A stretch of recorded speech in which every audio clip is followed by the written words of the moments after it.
जी हां दोस्तों, Italy euro cup 2020 का चैंपियन बन गया है, जहां इटली ने फाइनल मुकाबले में टीम इंग्लैंड को पेनल्टी शूटआउट में 3-2 से हराकर खिताब अपने नाम किया। यह दूसरा मौका आया जब इटली ने यूरो कप जीता है। इससे पहले इटली ने साल 1968 यानी कि 1968 में खिताब जीतने में सफल रहा था। वहीं इंग्लैंड घरेलू दर्शकों के सामने फीका पड़ गया। वह अपने 55 साल की सूखी को खत्म करने में नाकाम रहा। इतने करीब आके दोस्तों हार होती है तो क्या ही कह सकते हैं। इटली ने फाइनल में जीत के साथ ही अपना विजय रथ भी जारी रखा और यह टीम की लगातार 34वीं जीत रही। दोस्तों, उनको हरा पाना, उनको रोक पाना बहुत ही मुश्किल साबित हो रहा है। ऐसी कौन सी टीम होगी जो उनको हराएगी, इनकी जीत की स्ट्रिक तोड़ेगी, कमेंट करके बताएगा। लेकिन आगे चले तो हालांकि इंग्लैंड की शुरुआत बहुत ही ज़बरदस्त रही थी। लग रहा था कि यह खिताब उनके नाम ही रहेगा, क्योंकि ल्यूक शो ने मैच के तीसरे मिनट में ही गोल करते हुए टीम को 1-0 से बढ़त दिला दी। हर कोई हैरान था कि यह हुआ क्या। पहले हाफ में इटली ने गोल करने के लिए कई मौके बनाए, लेकिन इंग्लैंड पूरी तरीके से हावी रहा। फिर इटली की टीम वापसी 67 मिनट यानी कि 67 मिनट में यानी 67वें मिनट में लियोनार्डो बोनुच्ची ने गोल करके कराई। ये बहुत शानदार वापसी थी इटली के लिए। इस गोल के साथ बोनुच्ची फाइनल मुकाबले में गोल करने वाले सबसे उम्र दराज खिलाड़ी भी बन गए। इसके बाद दोनों टीमों की तरफ से कोई भी गोल नहीं हुआ। अब दोस्तों, ये खासियत ये रही कि यहाँ पे बोनुच्ची ने अपनी पूरी तरीके से एक्सपीरियंस को झोंक दिया इस फाइनल मुकाबले में, ताकि किसी भी तरीके से ये फाइनल मुकाबला उनके हाथ से ना निकले। उम्र दराज कहे या फिर एक्सपीरियंस कहे, वो काम आया मैदान पर। इसके बाद दोनों टीमों की तरफ से कोई भी गोल नहीं हुआ। 30 मिनट के एक्स्ट्रा टाइम में भी इटली और इंग्लैंड में से कोई भी गोल नहीं कर सका। फैंस की सांसें दोस्तों बहुत तेजी से धड़क रही थी। लाखों करोड़ों फैंस इस मैच पर टकटकी लगाए बैठे थे कि क्या होगा।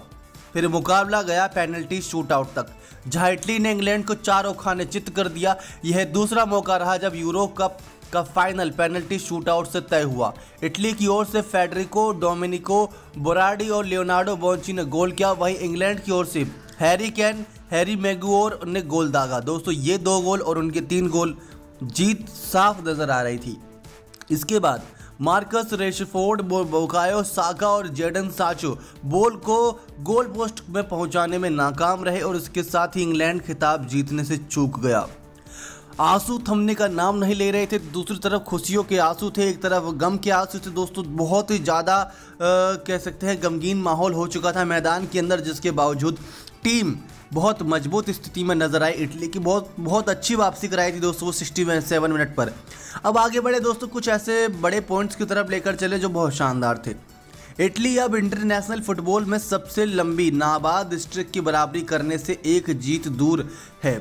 इटली ने अपनी UEFA यूरो 2020 की फाइनल जीत का जश्न मनाया। यूरो 2020 की चैंपियन इटली रूस में 2018 फीफा विश्व कप के लिए क्वालिफाई करने में विफल रहने के बाद आंसू बहा रहा है।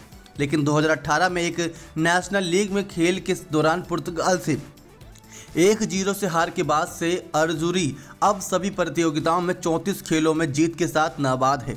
इनमें से 29 खेलों में जीत अतिरिक्त समय और दंड संहिता यानी कि कुछ पेनल्टी की वजह से उनको मिला है। यह ब्राज़ील और स्पेन के नाबाद 35 खेलों के रिकॉर्ड से सिर्फ 1 कदम दूर है। इंटरनेशनल फुटबॉल में किसी भी टीम द्वारा सबसे लंबी नाबाद स्ट्रीक है 35 जीत की।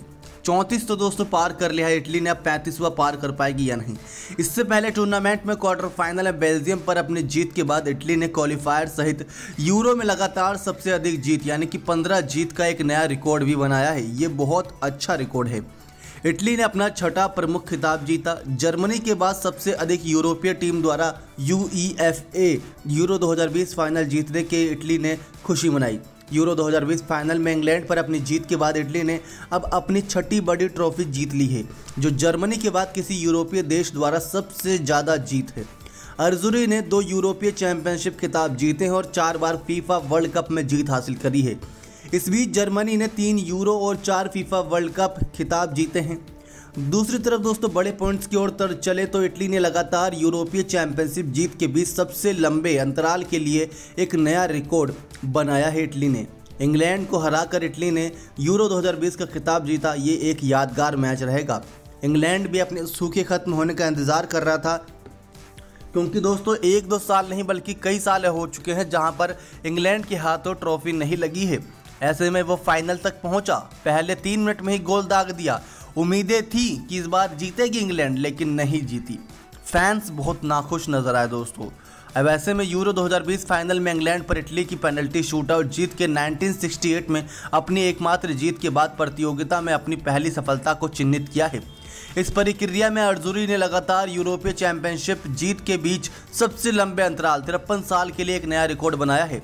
पहले का रिकॉर्ड स्पेन का था, जिसने अपने पहले 1964 में 44 साल बाद 2008 में अपना दूसरा खिताब जीता था। इटली अब कई यूरोपीय चैंपियनशिप जीतने वाली 4 टीमों में से एक है। स्पेन 3 बार, जर्मनी 3 बार और फ्रांस 2 बार और बाकी सारी अन्य टीमें हैं। लेकिन ऐसे में दोस्तों अभी हमने हाल ही में देखा कि कोपा अमेरिका के दौरान किस प्रकार से यहाँ पर मेसी की टीम ने बहुत ही शानदार जीत दर्ज करी थी। तो कोपा अमेरिका के बाद दोस्तों यहाँ पर यूएफए यूरो 2020 के इस कप के अंदर बहुत शानदार मुकाबले रहे। महामारी के बावजूद भी 60,000 फैंस पूरे मैच स्टेडियम में मौजूद थे और वो देख रहे थे ये मुकाबला, और लाखों फैंस तो सड़कों पर थे। ये बहुत ही शानदार मुकाबला रहा, क्योंकि दोस्तों इंग्लैंड ने शुरुआती बढ़त हासिल की। डिफेंड ल्यूक शो ने 1 मिनट और 57 सेकंड में ही गोल किया। यह यूरो फाइनल का अब तक का सबसे तेज गोल था। अब तक का सबसे तेज गोल दोस्तों इस फाइनल में आएगा, किसी को ऐसी उम्मीद नहीं थी। 1 मिनट 57 सेकंड के अंदर ही गोल दाग दिया था। 67वें मिनट में लियोनार्डो बोंची के उस गोल से भले ही टीम ने वापसी करी इटली ने, लेकिन इंग्लैंड की टीम फिर वापसी करने में नाकाम रही, क्योंकि हैरी केन ने पूरी कोशिश की, सबसे ज़्यादा गोल भी दागे, लेकिन इन सब चीज़ों के बावजूद उसको हार का ही सामना करना पड़ा। दूसरी तरफ दोस्तों कुछ नाखुश कर देने वाली खबरें भी सामने आई हैं। जब जीत के बाद सब जश्न मना रहे थे, तो दूसरी तरफ दोस्तों कुछ लड़ाइयाँ भी हो रही थी मैदान के बाहर दोस्तों, माफ़ कीजिएगा, क्योंकि वेम्बले स्टेडियम के बाहर फैंस ने जो हरकत की वो काफ़ी शर्मनाक है। हार के बाद इंग्लिश फैंस ने इटालियन फैंस को न सिर्फ दौड़ाया बल्कि दौड़ा कर पीटा भी, बल्कि नस्लीय टिप्पणी भी की और इटली के झंडे का अपमान भी किया। ये शोभा नहीं देता दोस्तों। ये खेल है, स्पोर्ट्समैनशिप की तरह ही से लिया जाए तो बहुत अच्छा रहेगा। फैंस ने कपड़े को आग लगाने की कोशिश भी की, मगर इसमें फैंस फेल हो गए। दूसरा वीडियो बहुत वायरल हुई है दोस्तों सोशल मीडिया पर इन सबों की। फाइनल शुरू होने से पहले काफ़ी संख्या में इंग्लैंड के फैंस इस उम्मीद में स्टेडियम के बाहर पहुंच गए थे कि उनकी टीम जीतेगी और जीत के बाद हो हल्ला जरूर होगा, एक बड़ा जश्न मनाया जाएगा। मगर ऐसा ना होने पर फैंस आक्रामक हो गए। इंग्लिश फैंस के इस व्यवहार की पूरी दुनिया आलोचना कर रही है। मैच के दौरान भी उन्होंने सड़कों पर जमकर गंदगी फैलाई, जो साफ वहाँ की सड़कों पर नजर आती है। दोस्तों अब घरेलू फैंस को यही उम्मीद थी कि इंग्लैंड ने जिस प्रकार से 1 मिनट 57 सेकंड के अंदर पहला गोल दाग दिया था, इसी लय को बरकरार रखेगी और जीत दर्ज करेगी। लेकिन किसको पता था कि इटली भी 67वें मिनट में वापसी करेगी, उसके बाद पेनल्टी शूटआउट में इंग्लैंड की टीम पे चढ़ जाएगी। सबसे ज़्यादा दिक्कत की बात तो यही रही। अब फैंस का गुस्सा अपनी जगह सही है, लेकिन दोस्तों नस्लीय टिप्पणी यानी कि किसी की जाति पर और किसी देश का अपमान करना ये शोभा नहीं देता। तो दोस्तों ये थी यूएफए यूरो 2020 कप की कुछ जानकारी जो आप सभी को पसंद आई होगी, आशा करते हैं। ठीक इससे 1 महीने पहले 11 तारीख को ये मुकाबला शुरू हुआ था। अब 11 जुलाई को इस मुकाबले का अंत भी हो गया। अब जुड़ते हैं दोस्तों अन्य मुकाबलों के हाईलाइट के साथ। चैनल को सब्सक्राइब कर बने रहेगा हमारे साथ। क्या आपको लगता है इटली डिजर्व करती है? तो कमेंट करके जरूर बताएगा। नेक्स्ट 9 स्पोर्ट्स की रिपोर्ट।